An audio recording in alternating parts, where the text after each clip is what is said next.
Cricket చరిత్రలో పసికోనులుగా ముద్రపడ్డ జట్లు అగ్రరాజ్యాలకు షాకిచ్చిన సందర్భాలు చాలానే ఉన్నాయి. కానీ టీ20 ప్రపంచ కప్ 2026లో భాగంగా ముంబైలోని వాంఖడే స్టేడియంలో నేపాల్ చూపించిన పోరాటం మాత్రం చిరస్థాయిగా నిలిచిపోతుంది.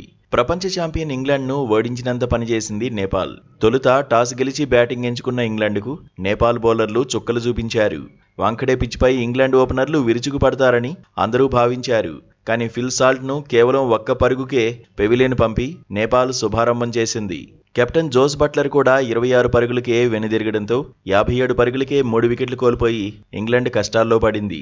ఆ సమయంలో జాకబ్ బెథెల్, హ్యారీ బ్రూక్ అర్ధ సెంచరీలతో ఆదుకున్నారు. చివర్లో విల్ జాక్స్ మెరుపులతో ఇంగ్లాండ్ నిర్ణీత 20 ఓవర్లలో 184 పరుగులు చేయగలిగింది.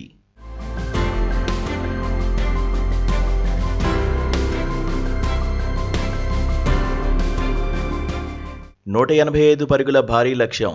ఎదురుగా జోఫ్రా ఆర్చర్, శామ్ కరణ్ వంటి స్టార్ బౌలర్లు. ఎవరైనా భయపడతారు.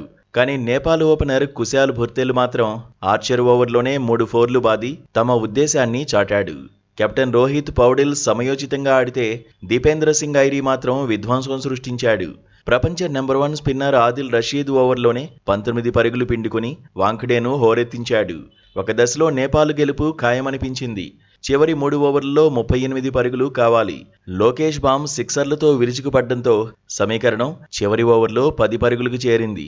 ఇంగ్లాండ్ శిబిరంలో వణుకు మొదలైంది. కెప్టెన్ బట్లర్ బంతిని శామ్ కరణ్కిచ్చాడు. మొదటి 5 బంతులు శామ్ కరణ్ అత్యంత కట్టుదిట్టంగా వేసి కేవలం 4 పరుగులు మాత్రమే ఇచ్చాడు. చివరి బంతికి 6 పరుగులు అవసరమైన ఉత్కంఠభరిత స్థితిలో లోకేష్ బామ్ కేవలం 1 పరుగు మాత్రమే తీయగలిగాడు. దీంతో నేపాల్ 180 పరుగుల వద్ద ఆగిపోయింది.